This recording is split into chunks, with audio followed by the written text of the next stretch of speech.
ঢাকার সাভারের বোট ক্লাবের পরিচালক নাসির উদ্দিন মাহমুদকে মারধর, হত্যাচেষ্টা, ভাঙচুর ও ভয় ভীতি দেখানোর মামলায় আলোচিত চিত্রনায়িকা পরিমণির বিরুদ্ধে অভিযোগের সত্যতা পেয়েছে police bureau of investigation PBI. গত 18 মার্চ মামলার তদন্তকারী কর্মকর্তা ও ঢাকা জেলার পিবিআই পরিদর্শক মোহাম্মদ মনির হোসেন অভিযোগের সত্যতা পেয়ে আদালতে তদন্ত প্রতিবেদন দাখিল করেন। এতে পরিমণি সহ জুনায়েদ বগদাদি জিমিকে অভিযুক্ত করা হয়েছে। তবে ফাতেমাতুজ জান্নাত বনির বিরুদ্ধে সুনির্দিষ্ট অভিযোগ মেলেনি। বুধবার ঢাকার জুডিশিয়াল ম্যাজিস্ট্রেট আদালত থেকে জানা গেছে এসব তথ্য। এ বিষয়ে তদন্তকারী কর্মকর্তা মনির হোসেন বলেন, পরিমণি সহ দুজনের বিরুদ্ধে তদন্তে অভিযোগের সত্যতা পাওয়া গেছে।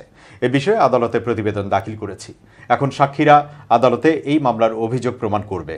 বৃহস্পতিবার শুনানির জন্য দিন ধার্য করা হয়েছে। এদিকে তদন্ত প্রতিবেদনে পিবিআই বলছে, 2021 সালের 8 জুন রাতে আসামি পরিমণি অসৎ উদ্দেশ্যে বাদী নাসির উদ্দিন মাহমুদকে ফাঁদে ফেলে সুসম্পর্ক সৃষ্টি করে ঢাকা বোট ক্লাবের নিয়ম উপেক্ষা করে ফ্রিতে 3 লিটারের ব্লু লেবেল মদ পার্সেল নিতে না পেরে বাদীর প্রতি ক্ষিপ্ত হয়ে হুমকি প্রদান করেন। পরিমণি ইচ্ছাপূর্বকভাবে বাদীর দিকে অ্যাস্ট্রে ছুড়ে মেরে তার ডান কানের উপরে মাথায় আঘাত করে জখম করেন।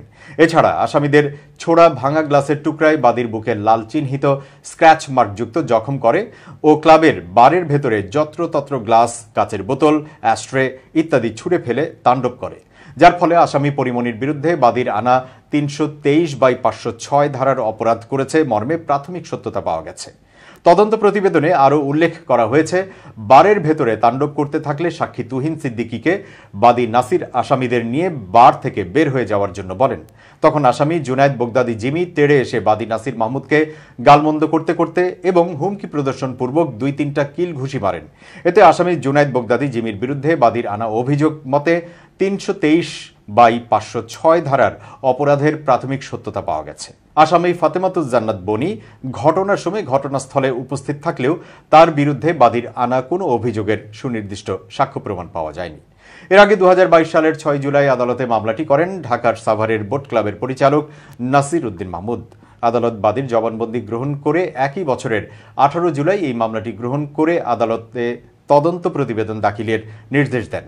মামলার অভিযোগে বলা হয়, পরিমণি ও তার সহযোগীরা অ্যালকোহল সেবী। সুযোগ বুঝে তারা বিভিন্ন দামি ক্লাবে ঢুকে অ্যালকোহল পান করেন এবং পার্সেল নিয়ে মূল্য পরিশোধ করেন না। পরিমণি তার পরিচিত পুলিশ কর্মকর্তাদের দিয়ে মিথ্যা মামলা করে হয়রানির ভয় দেখান। 2021 সালের 9 জুন রাত 12টার পর আসামিরা সাভারের বোট ক্লাবে ঢুকে দ্বিতীয় তলার ওয়াশরুম ব্যবহার করেন। পরে তারা ক্লাবের ভেতরে বসে অ্যালকোহল পান করেন। বাদী ও তার সহযোগী শাহ শহীদুল আলম রাত 1:15টার দিকে যখন ক্লাব ত্যাগ করছিলেন, তখন পরিমণি উদ্দেশ্যমূলকভাবে বাদী নাসির উদ্দিনকে ডাক দেন এবং তাদের সঙ্গে কিছু সময় বসার অনুরোধ করেন। এক পর্যায়ে একটি ব্লু লেবেল অ্যালকোহলের বোতল বিনামূল্যে পার্সেল দেওয়ার জন্য বাদীকে চাপ দেন। বাদী এতে রাজি না হওয়ায় পরিমণি তাকে গালমন্দ করেন। বাদানুবাদের এক পর্যায়ে পরিমণি বাদীর দিকে একটি সার্ভিং গ্লাস ছুঁড়ে মারেন এবং হাতে থাকা মোবাইল ফোনটিও ছুঁড়ে মারেন। এতে নাসির উদ্দিন মাথায় এবং বুকে আঘাতপ্রাপ্ত হন। মামলায় আরও বলা হয়, পরিমণি ও তার সহযোগীরা নাসির উদ্দিনকে মারধর ও হত্যার হুমকি দিয়েছেন ও ভাঙচুর করেছেন। এই ঘটনা ধামাচাপা দেওয়ার জন্য পরিমণি সাভার থানায় বাদী সহ দুজনের বিরুদ্ধে ধর্ষণ চেষ্টা ও হত্যা চেষ্টার অভিযোগে মামলা করেন।